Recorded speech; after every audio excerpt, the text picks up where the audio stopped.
Okay, see one thing, see basically notes, there are certain area definitely I will give a notes. For example, when we get into terrestrial ecosystem, rainforest, that and all complete notes I will give you. And also when you enter into aquatic like corals, mangroves, that and all we will give it.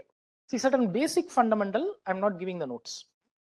So I will, but when we enter into biotic to biotic, some keystone species, some terminologies and all, that and all I will give a notes. Okay, you can a little I will slow down. You can also take a running notes. Okay, the next is soil. The next is soil.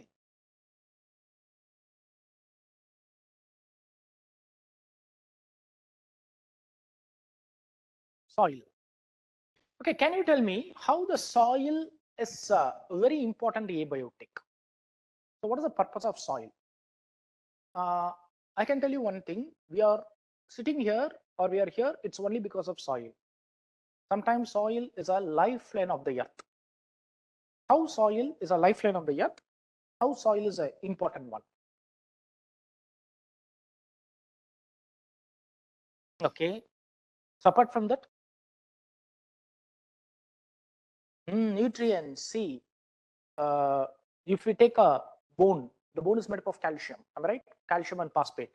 So how you get that calcium and phosphate? Okay. Or you take certain nutrient. You take a carbohydrate. Every day we take carbohydrate. The carbohydrate nutrient come from plants. So how the plant get it? It is from air carbon dioxide, not from soil. See, it's air carbon dioxide only comes as a carbohydrate. That is what we take as energy. Okay, every day we take protein. Am I right? Protein and amino acids. How the protein comes? Again from air. The air nitrogen only, it is fixed as a amino acid, nitrate, it fixes a nitrate, protein, and it comes, of course, amino acid, it comes as a protein to us. So some nutrients are coming from air, but the other nutrients like magnesium, calcium, phosphate, it's only from the rock. The rock has undergone weathering. From that only the soil came out, and then that is taken by the plant, and that comes to us. So if there is no soil, we would have no bones, nothing. So we would have not evolved at all. So in that way, soil is important. Apart from that, of course, soil supports your plant, and apart from that, okay, decomposition activities and all also happens in the soil. And even here, all the plant does not grow in any type of a soil. Even if you take a soil, we have certain profiles of the soil. So we have, you can check in the, of course, agriculture class. So some of the quality of the soil, like soil profile, soil horizons, okay, soil composition, soil texture, soil size, permeability, so whether the soil enters, and pH level of the soil. So these many factors influences your soil quality. That in turn influences your organism. Okay. The last one is air. The last one is air. And finally, the pH of the soil.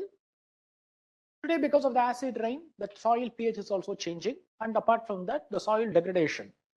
We disturb the soil by deforestation and all. That also reduces the quality of the soil. Okay, now let's come to the last one, air. Okay, when you take a air composition, so first let's take the very smallest composition, carbon dioxide, maybe 0.03%. Carbon dioxide is only 0.03%, but carbon dioxide is very important. Why? Because our earth temperature should have been minus 18 degrees Celsius. From the minus 18, it has come to plus 18. The carbon dioxide played a very important role. Because according to your heat budget, whatever the sun's energy comes in, all the energy has to go out. But luckily, some of the gases like greenhouse gases has captured your carbon dioxide, that captured your heat, that increased the temperature to plus 18, then only life started. So in that way, carbon dioxide is very important for the life, for the temperature moderation. Second is carbon dioxide is also important for photosynthesis. Am I right? That's also, in that way, carbon dioxide is important. Then the next largest gas, what you have is nitrogen, 77% nitrogen. Here, nitrogen is very important for us for your protein, muscle building, protein synthesis, amino acids. Now the air nitrogen comes to us in the protein form. But the problem with the air nitrogen is inert. That is, you cannot directly use it. Otherwise, you can inhale the nitrogen, you can use it, no? So today, how you inhale the oxygen and you're using it, the same way you can inhale the nitrogen, you can convert into protein, but it is not possible because the air nitrogen is inert. It's a non-reactive. Now, this non-reactive nitrogen, it is coming to us in a reactive manner. And that is getting converted to nitrate, in turn amino acids, and come to us in the protein form. So nitrogen is the next important component, which is very, very, very essential. Then apart from that comes your oxygen. Okay, how the oxygen has come to the earth? They say there is something called great oxidation event. Great oxidation event, maybe it is nothing but your plant is responsible for the oxygen in the earth. Here in the ocean, the first organism to come is cyanobacteria. There is something called cyanobacteria. The cyanobacteria, so what they do is they do photosynthetic, they produce the oxygen, and slowly you can see the soil, the rock also undergone weathering, and slowly the soil came, and then plants came, and the oxygen came in that way. Now here, what is the purpose of oxygen in our body? Actually, what oxygen is doing inside the body? Breaking the food. Breaking the food, because whatever the carbohydrate you take, the carbohydrate, of course, in the digestion, it is getting converted into glucose. The glucose cannot be directly used by our cells.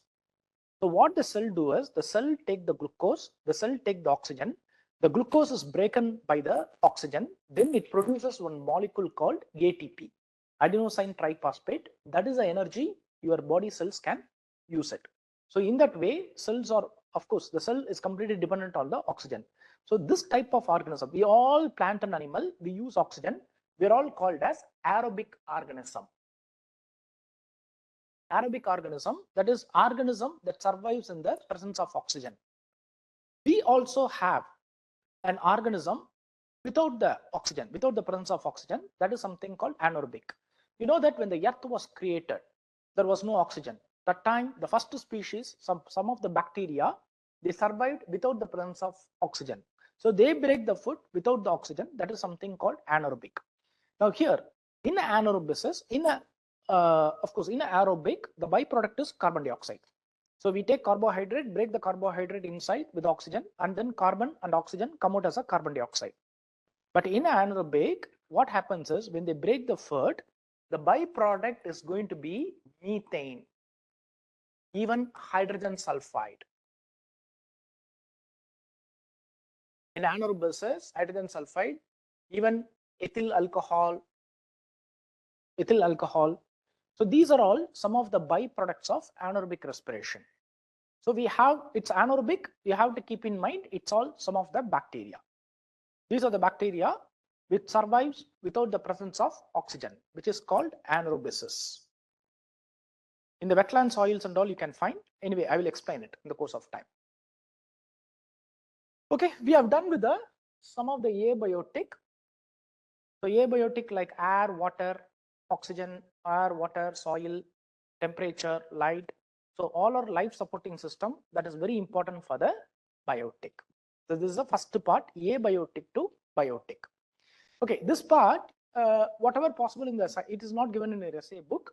Science book, you can follow it. Basic science NCERT, that's sufficient.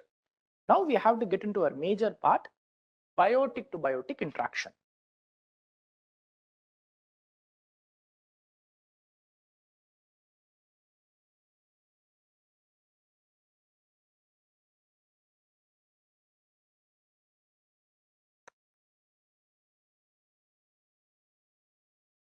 Biotic to biotic interaction. Here I want to start with an ecological pyramid. We have to start with the ecological pyramid. So all the biotic we can see in a pyramid form. Of course, I hope in the schooling time, they would have told you the bottom is a primary producer. So let us take a land, let us take a water. In the land, of course, all your plants. In the water, it is your phytoplankton. Okay. And then comes the next level is a herbivore. See, every level is called trophic level. Trophic level means here it is called feeding level. Trophic level, feeding level.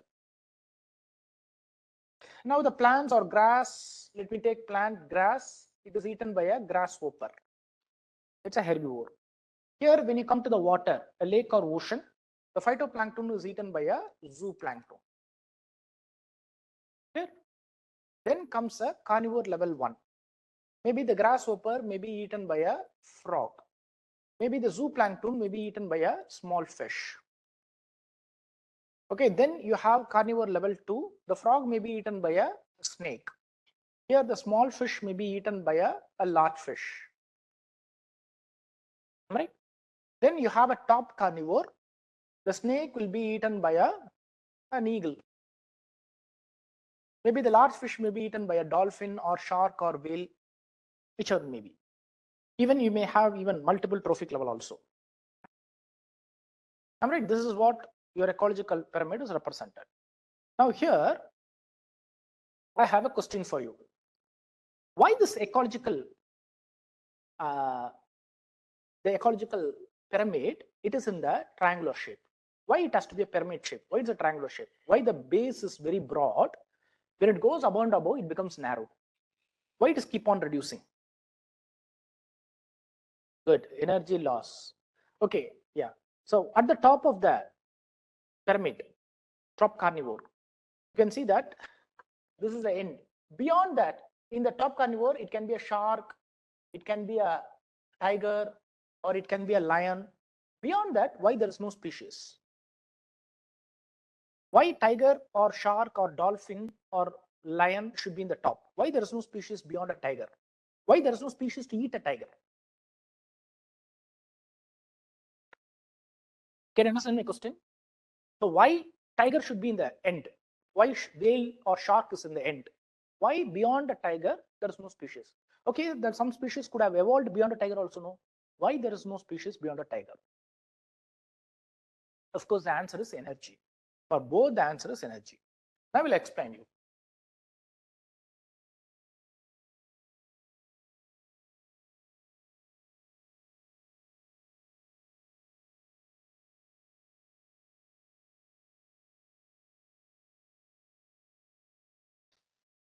See, this entire pyramid is driven by sun. See, we are all here only because of the sun. Because the sun only moderates the temperature. It's the sun only provides the energy. Sun provides the energy to the plant. That is what we consume. We survive. Now, the sun is giving a huge energy to the plant. But whatever the energy they give, it is only 1% of the energy can be trapped by the world plant. It is not possible to trap all the sun's energy. So we are all nothing but just less than 1% of the energy, which is called 1% rule. So it is only 1% of the energy can be only trapped by the plant and they can survive. Now here, whatever the sun's energy they take, let me say 10,000 calorie. For example, I'm telling 10,000 calorie or joules, whichever may be. Now, do you think that the entire 10,000 calorie can be given to the next level? No, the rule says it's a 10% rule. 10% rule. It is only 10% only of the energy only can be converted into body. That is what available to the next level. So that means if there is a 10,000 calorie, only 1,000 calorie only will be available. So whatever the energy they take, it's only 10% can be converted into body. So from here, if it goes, it's only 10%, 100 calorie. Okay, now let me take an analogy. Let us take an example. What is the 10% rule? Morning, afternoon, evening. Normally what you consume? You consume rice or wheat. Okay, wheat. So let me take rice or wheat, whichever may be. Can you tell me how many grams of rice or wheat you consume per day? Morning you take chapati, afternoon you take rice. Let me assume it's okay. Let us take a rice. Morning you take some rice, afternoon you take some rice, evening night you take a rice or wheat. Can you totally tell me what is the grams of rice or wheat you consume per day, or what is the grams of boiled rice you consume per day? 600 grams or 700 grams. Let us take minimum 500 grams. So definitely bare minimum 500 grams. 500 grams into 30 days. 15,000 grams into 12, 1 year, which will come around 1 lakh something. I'm assuming that your average age is 25 years. Into 25 years, you calculate by this time, it comes around 4,000 kilogram. I will say that till now, you have consumed 4 tons of rice or wheat and sitting here. Am I right?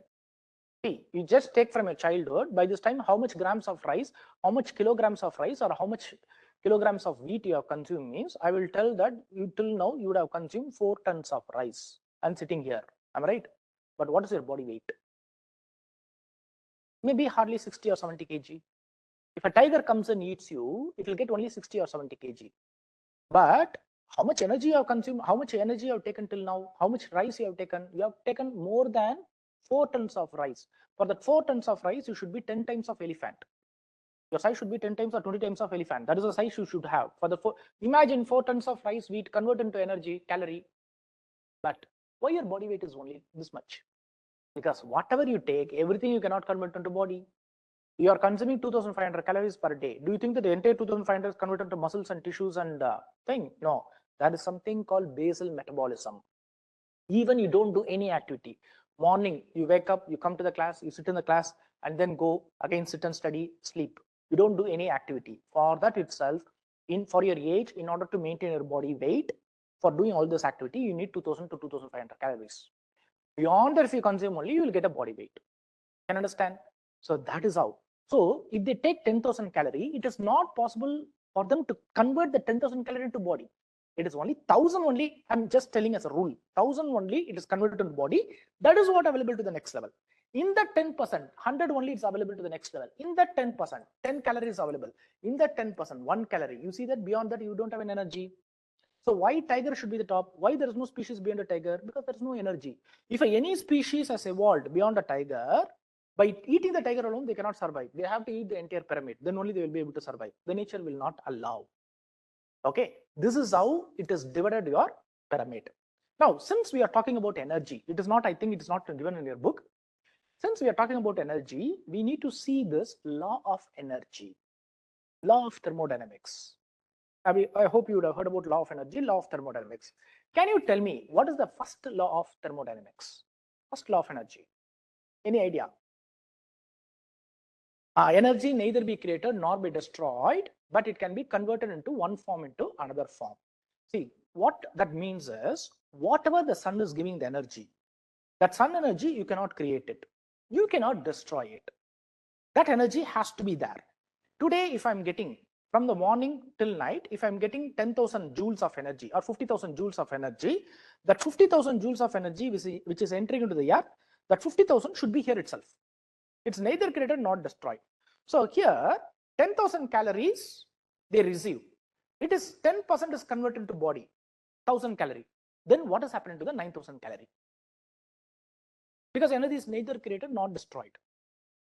Am I right? Then that 9,000 calorie, where it goes? Say I'll say the 10,000 it's converted to body. Okay, our body is converted. What is happening to the 9,000 calorie? That 9,000 calorie will go as a, that 90% will go as a heat loss.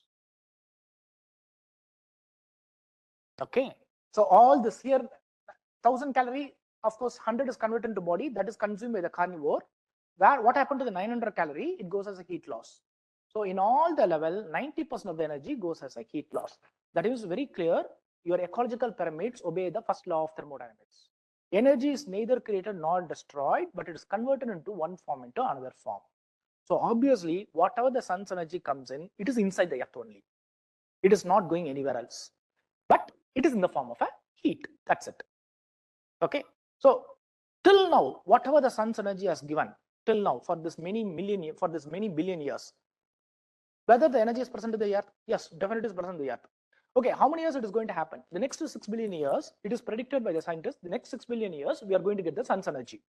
Now, all the energy, whatever comes here, it should be present to the earth itself. But most of the time, 10% it is the body, maybe 90% in the heat.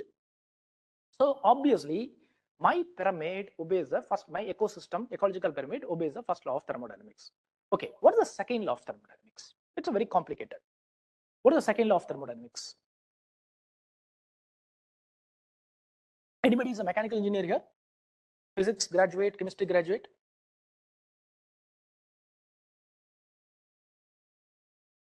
Entropy. The second law of thermodynamics, it's entropy, disorderliness. Okay, I don't want to complicate it. I will make it very simple. See, this 90% of the energy goes as a heat loss. Am I right? This heat, the problem with this heat is, it is a low quality energy, or I can say it is a unusable energy. That is, this energy you cannot use it. See, for example, when I say the energy is neither created nor destroyed, I put a 1 liter of petrol in my bike or car, or let me say bike. Now, whether that 1 liter of petrol should be there till my lifetime? No.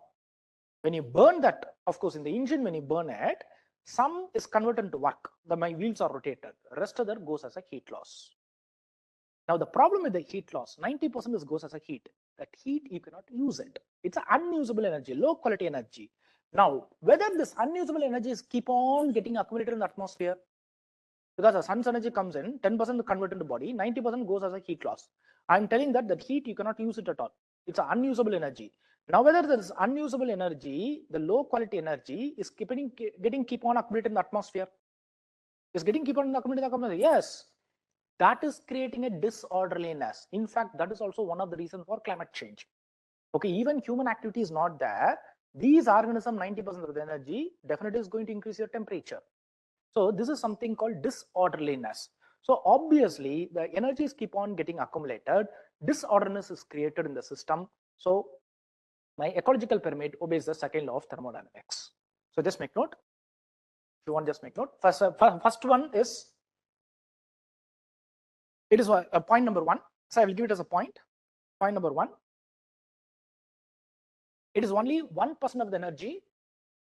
It is only 1% of the sun's energy can be trapped by the world plants.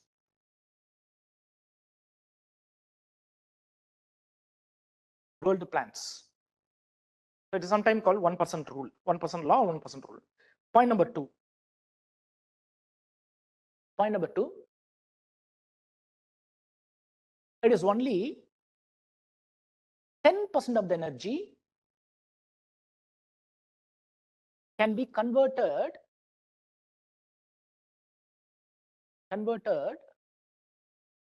by the plants into its body. Into its body. Full stop. The 90% of the energy, the 90% of the energy goes as a heat loss in the atmosphere. Goes as a heat loss in the atmosphere. Thus, full stop, thus goes as a heat loss in the atmosphere.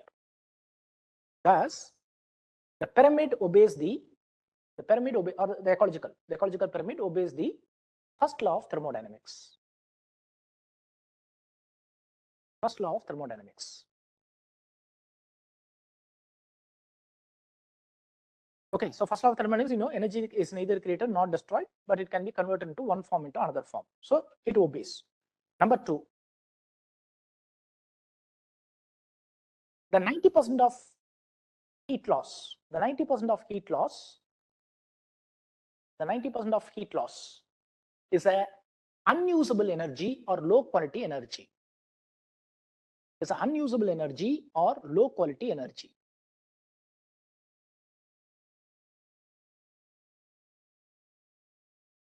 Okay. This heat is keep on getting accumulated in the atmosphere. This heat is keep on getting accumulated in the atmosphere, thereby creating a disorderliness in the system. Disorderliness in the system.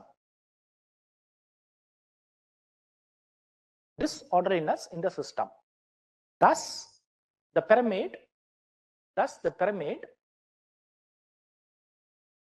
obeys the second law of thermodynamics.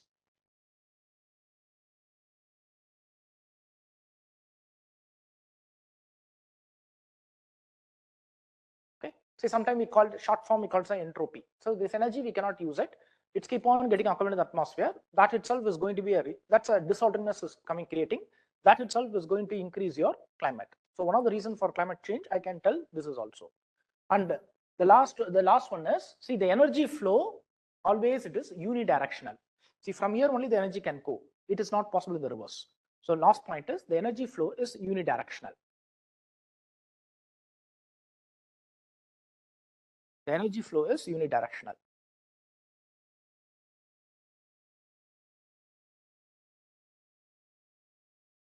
Okay. Okay, now the pyramid is not over still. Still the pyramid is not over because the 90% of the energy, it is in the organism. Am I right? See, we hold that energy. Sorry, 10% of the energy is in the organism. We hold that energy. Now, what will happen to this energy? Whether this energy can be here, this energy can be there, till our life, infinite. See, according to this logic, according to this pyramid, we have hold the 10% of the 10% of the energy in some form. Now, this energy, can we keep it forever? No, it is not possible. That is, after some point of time, all the organism has to die. Normally, the dead organism is called detritus. My first question, why we have to die? Why we need to die? Okay, I don't have a direct answer. No scientist can give an answer, but only one answer I can give. We are all nothing but a trapped energy. The nature does not allow any organism to trap the energy forever. There's a simple explanation I can tell. Because the nature does not want any organism to stay in the earth for a long period of time. Okay, so that is the reason we have a death. Okay, after we die, what happens? Our Atma will go. Am I right? That are all okay. But in science, we die. Okay, here, this energy is also there. In the dead matter also, in our muscles and tissue also, some energy is there. That is also consumed by some set of organism. It is nothing but after you die, some bacteria, some detritivore, some bacteria, okay, some fungi will come, they will consume it. Okay, this energy, this muscles and tissue, they consume it. Anyway, they do one important activity. What they do is, they consume it. In the process of consumption, they break our body into smaller and smaller and smaller, and what our body is made up of. Our body is made up of cells. What the cells is made up of? Nitrogen, hydrogen. See, in our periodic table, 16 element only our body is made up of. Bone is made up of calcium, okay, phosphate, another thing. Our cells and everything is made up of nitrogen, potassium, calcium. Now, what it will do is, the decomposed bacteria and whatever the fungi, they come, they consume the dead muscles and tissues, they take that energy and then break that complex organic matter into smaller and smaller and smaller into simple inorganic. Break the nitrogen, send it to the nitrogen cycle. Break the carbon, send it to the carbon cycle. Break the potassium, send it to the potassium cycle. Break the calcium, again, they become a nutrient to a new plant and new animal. That's all. So this is how the cycle is getting closed. So again, we die, we become a nutrient. Again, the sun's energy will come, a new plant will come, and a new herbivore, carnivore, then 90% will go as heat, and again they die. So we die, we become a nutrient to a new plant and new animal. That's it. This is how, like a cycle, it goes. This is how an ecological pyramid functions. Simple. You take a northeast forest. You take a northeast forest or Western Ghats, whichever may be. Every day morning, the sun energy comes in. Obviously, you will find a primary producer will come. All the plants will grow. And according to that, 10% of the energy, of course, 10% is converted in body. It goes, the herbivore will come. All the different types of deer and herbivore will come. Then carnivore, top carnivore. And after some point of time, everyone will die in the forest floor. They undergo decomposition. Again, the nutrients are getting recycled. This is how your ecosystem functions. Fine. So anyway, ecosystem functioning, we have to see in detail. What is the grazing food chain, details food chain, detail we need to see. But for the biotic to biotic, this is a basic fundamental. Now here, what we need to understand in the biotic to biotic is, what are all the interaction happens between organism to organism. See, at the end of the session, you should understand that we have to conserve all. in a forest. It's a forest. Let me assume this is a forest, Amazon forest. Whether can I kill carnivore? Whether can I remove top carnivore? No, it is not possible. You have to conserve all the species. Why we need to conserve? Because lot of interaction happen between organism to organism. So that interaction we need to see. Broadly, I can say this interaction is a 6 type of interaction. Now, in that also, many organisms doing certain function. That also we need to see.